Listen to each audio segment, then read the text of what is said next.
Hi, this is Jason Nickleby, Coordinator of Officials with the Minnesota State High School League, and this is football training tape number 5. Hopefully these tapes have been helpful for you as we've gone along with the season.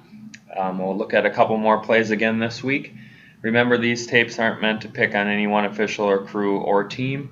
They're meant as a learning opportunity, and hopefully that's working out for you and your crew. So with that, let's look at some plays.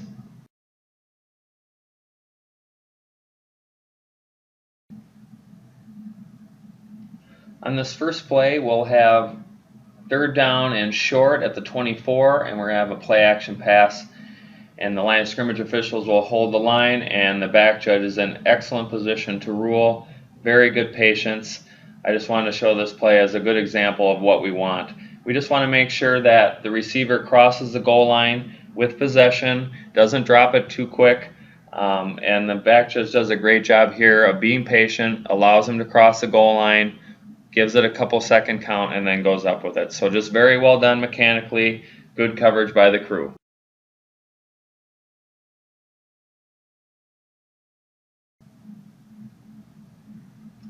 On this play, I want to talk about mechanics of handling a play that ends up out of bounds, both in the team's bench area and the opposing bench.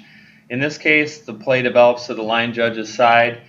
He should let the play go by him a little bit, and then when it goes out of bounds like this, he can turn and face players. So we want to make sure we face players. I like how the referee is in the area and is watching players and can help out if anything were to get out of hand. So good job of the referee here, but line of scrimmage officials make sure we turn and face players when they go out of bounds.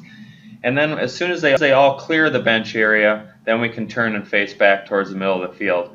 And we especially want to be aware of players and where they're at when there's an opposing player in the opposite team's bench, because you can have issues there when they're in the bench area. Some words can get said, and then it ends up with pushing and shoving, and that can move on to something more severe. So just make sure we watch players, make sure we clear them out of the bench area, and then once they're clear, we can turn around and look at the middle of the field. And then if we have to put a beanbag down to get the spot while we go and deal with players, that's totally fine. But for the most part, we can hang out at the sideline and just watch players, make sure they clear to the middle, and then we can turn and face.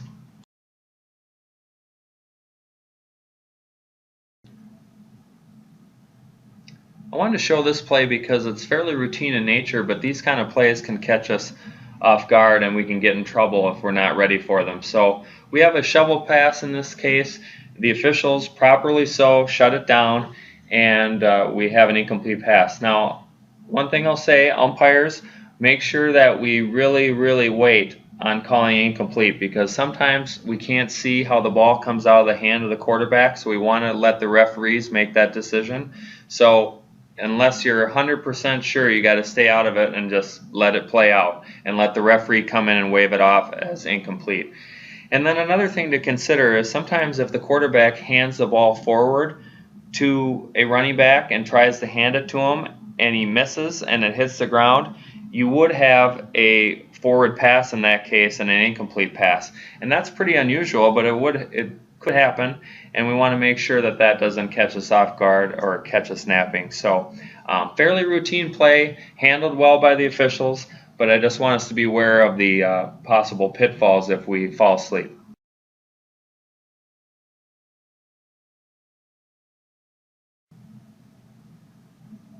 I wanted to use this play to talk about handling the bench area after the ball has become live or when we're about to have a play.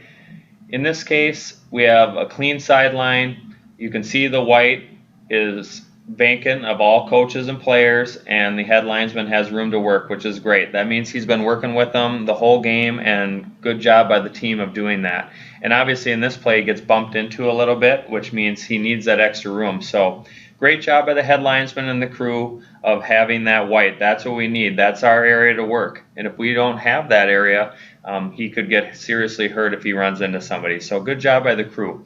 I want to talk about contact with a coach in that area or a non-player, and then also the whole warning type of a system. Both of those ways will keep coaches out of the white if the warning and talk tos and those kind of things aren't working. So for example, if we have unintentional contact between a non-player and an official in the restricted area, that's covered by Rule 948, and it's in the same rule section with personal fouls, and that just means that we have a 15-yard penalty for that first instance, and then 15-yard penalty plus DQ of the head coach for a second instance, because it's charged as an unsportsmanlike conduct foul. Now, conversely, if we're in the restricted area, or coaches are in the restricted area, or non-players in the restricted area, and they do not have contact, that's covered by 981K and 983. And the penalty sequence for those type of offenses is a warning first. We'll throw the flag and signal the warning, and then that will be followed with a 5-yard sideline interference foul, followed by a 15-yard unsportsmanlike conduct penalty, regardless of contact. And the second, UNS, would be a DQ for the head coach as well, as he is charged for both. So they're two separate things. If you run into a coach, 15 yards right now. If you have to go around him later, we go back to the warning system. So they're two different tracks. Now if you hit him again, go back to 15. Then if you go around him, it's back to the 5-yard sideline interference foul. So they're two separate tracks. I just want people to remember that. That's important for disqualification, because we don't want to kick coaches out of the game if we can really avoid it. So take a look at those rules, but that's what they mean. Contact, 15 yards right now. Non-contact, we go through the warning 5-yard, 15-yard UNS structure. So good job by the crew in this case of keeping the sidelines clear so we don't have to enforce these fouls.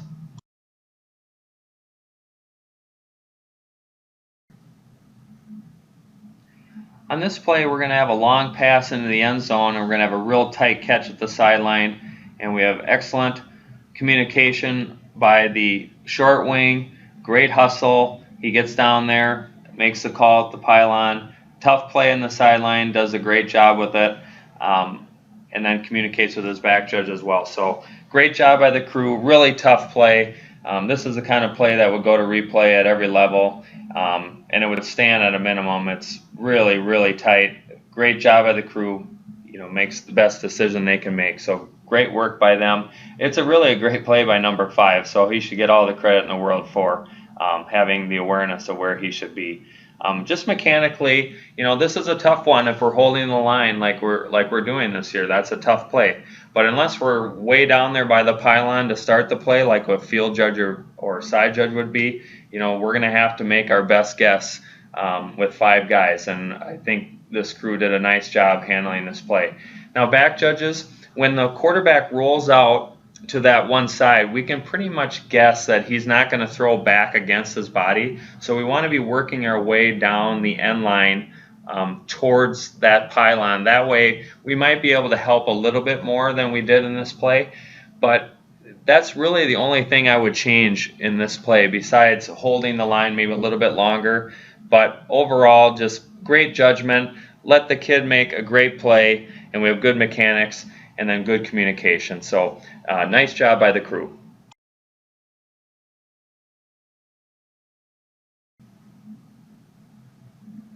I have a couple of free kick plays here, and I want to talk about positioning. Make sure we're all 2 yards off the sideline. If you're not the referee, you should all be 2 yards off. And then referee, let's be on the goal line so that we can view the ball in relation to the goal line. Make sure it doesn't cross. And we want to review Rule 853 as to what a touchback is by rule, so that we have that in mind, because it is different than the other rules. Now in this case, we adjust our positioning. The referee is in proper position on the goal line, and he calls it as a touchback, properly so. Now, the first one, we weren't on the goal line, and I think we had a pretty similar play, but we've all been there. We've all stood out there and said, you know what, I probably shouldn't be standing here, and then we end up missing a play or two, and that's okay, that happens. The best thing that we want to see of our officials is that they learn from their mistakes and make the adjustment, and this referee does that. So excellent job by the referee of recognizing where he needs to be and then making that adjustment. So good job by the crew. Just a couple plays for us to keep in our memory bank.